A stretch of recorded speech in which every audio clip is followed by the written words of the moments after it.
Bismillahirrahmanirrahim. Assalamualaikum warahmatullahi wabarakatuh.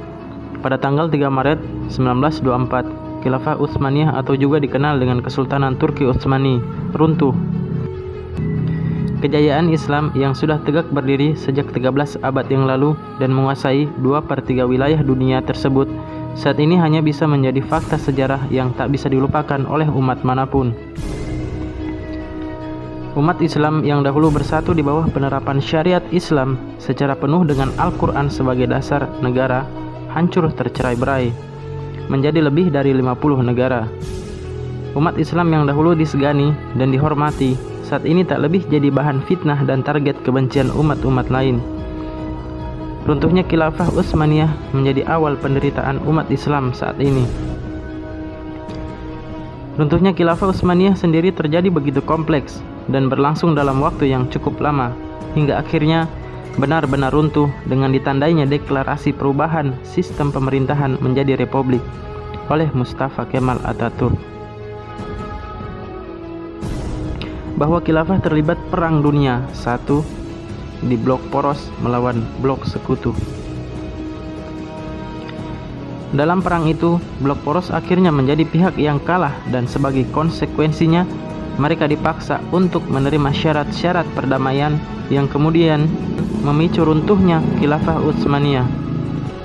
Setelah kekalahannya di Perang Dunia I, Khilafah dituntun untuk melakukan pembagian wilayahnya ke tangan sekutu.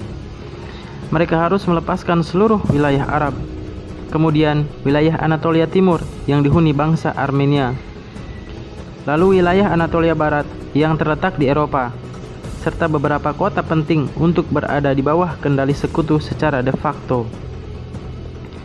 Pembagian wilayah tersebut praktis menjadi khilafah sebagai negeri yang jauh lebih kecil.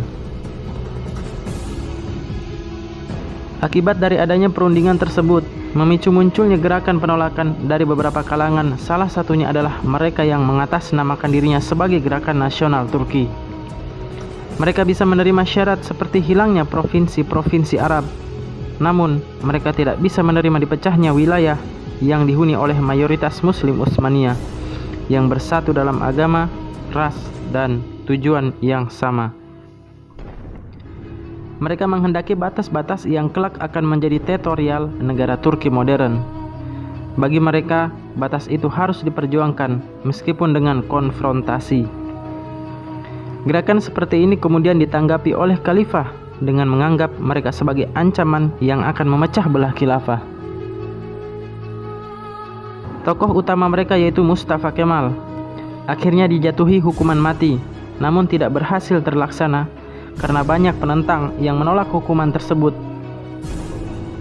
Hal tersebut karena saat itu Mustafa Kemal dianggap pahlawan karena berhasil memenangi pertempuran penting di Gallipoli. Sejarah kemudian membuktikan bahwa keputusan Utsmaniyah itu keliru. Kedaulatan wilayah Turki itu tidak bisa dipertahankan dengan perundingan damai. Mustafa Kemal justru berhasil mengambil kembali wilayah di Kaukasus, di Anatolia Barat melalui pertempuran yang sengit. Tak pelak, kemenangan ini menghadirkan simpati warga atas gerakan nasional Turki. Pada saat itu, ketika pemungutan suara 1 November tahun 1922 dilakukan oleh Majelis Nasional Agung Turki, Khilafah Utsmaniyah dihapuskan selama-lamanya. Meskipun begitu, sistem khilafah atau syariat Islam di beberapa bidang masih diberlakukan. Hal ini sama seperti yang terjadi pada tahun 1908.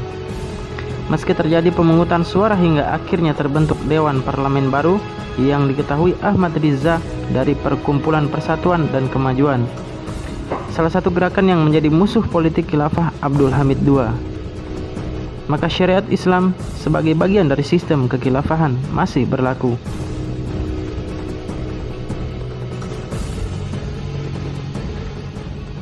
Puncak dari dimulaikan penderitaan umat Islam adalah peristiwa yang terjadi pada tanggal 3 Maret 1924, yakni dihapuskannya sistem pemerintahan Islam, yakni khilafah, oleh Mustafa Kemal Atatürk, yang kemudian diganti dengan sistem pemerintahan republik. Namun tidak hanya itu, Mustafa Kemal pun melakukan pemenuhan beberapa syarat lain yang diajukan oleh Inggris untuk mengakui kekuasaannya, yaitu mengasingkan keluarga Utsmaniyah di luar perbatasan, memproklamirkan berdirinya negara sekuler, dan membekukan hak milik dan harta milik keluarga Utsmaniyah. Sejak saat itu pula, Mustafa Kemal mulai mengaburkan pemahaman Islam pada umat Islam saat itu. Bahasa Arab dihapuskan dan diganti dengan penggunaan bahasa Turki sebagai bahasa resmi. Pelarangan penggunaan topi merah karena dianggap sebagai aksesoris pakaian khas kekhilafahan Utsmani. Pelafalan azan dengan bahasa Turki, bukan bahasa Arab, dan lain sebagainya. Dan hingga saat ini, 95 tahun silam, umat Islam tidak hidup dalam lingkup khilafah Islamiyah. Kemunduran umat Islam saat ini dalam berbagai bidang kehidupan telah menempatkan umat Islam berada di anak tangga bangsa-bangsa yang terbawah. Bahkan bukan hanya itu, tetapi kaum muslimin telah dikalahkan, dibantai, dirampas negerinya dan kekayaannya. Umat Islam difitnah dan jelek-jelekan di hadapan seluruh bangsa-bangsa. Umat Islam dituduh agresif, destruktif, mengingkari hukum positif, teroris, biadab, fanatik, fundamentalis, kuno, dan menentang zaman, sehingga umat Islam menjadi sasaran kebencian bagi orang non-muslim. Dalam kondisi seperti ini, masyarakat muslim melihat kemajuan barat sebagai sesuatu yang mengagumkan. Hal ini menyebabkan sebagian kaum muslimin tergoda oleh kemajuan barat dan berupaya melakukan reformasi dengan jalan westernisasi. Namun ternyata jalan yang ditempuh melalui jalan westernisasi telah menghancurkan umat Islam sendiri dari ajaran Al-Quran dan hadis. Sebab berbagai pandangan barat diterima umat Islam tanpa dibarengi dengan adanya filter. Wallahu a'lam bishawab.